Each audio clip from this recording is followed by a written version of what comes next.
Hi folks, David Waring here again with InformedTrades.com and today's lesson of the day. In our last lesson we looked at the structure of the Federal Reserve and the body within the Fed which is responsible for so many drastic market moves, the FOMC. Now that we have an understanding of this, we can look further into monetary policy and what exactly is expected to happen from a markets and therefore trading standpoint under differing scenarios. So let's get started. Okay, so monetary policy is anything which relates to action by the Federal Reserve to influence the amount of money and credit available in the economy. To understand exactly what this means, one must first understand the concept of fiat monetary systems.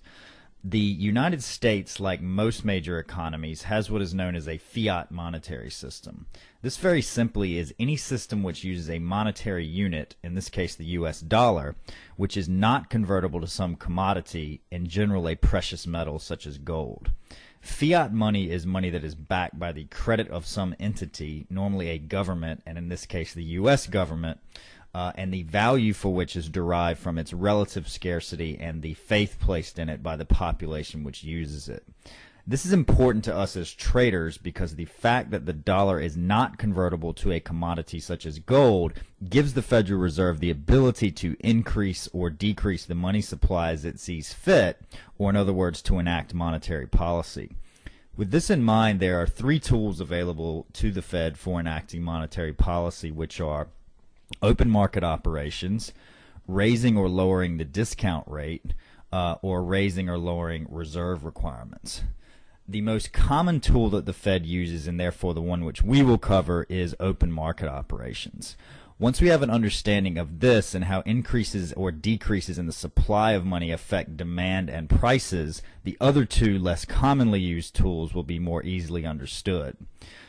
Through something which is known as the Open Market Committee, the Fed increases and decreases the supply of money by buying and selling U.S. government securities. When the Fed wishes to reduce interest rates, they will increase the supply of money by buying government securities using money that was not available in circulation before they made their purchase.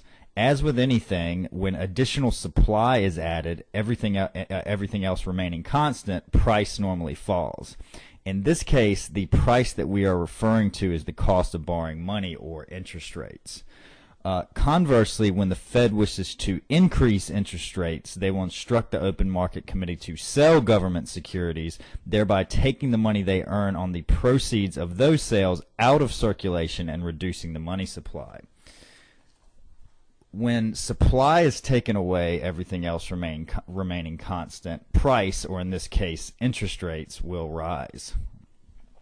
When the Fed increases or decreases the supply of money, they're doing so to try and directly influence something which is known as the Fed funds rate, or the interest rates in which banks charge to each other for overnight loans. With this in mind, we now know that when we hear the Fed has lowered or raised the Fed funds rate by 1/4 of a percentage point or whatnot, for example, what has actually happened is they have increased or decreased the supply of money in the economy.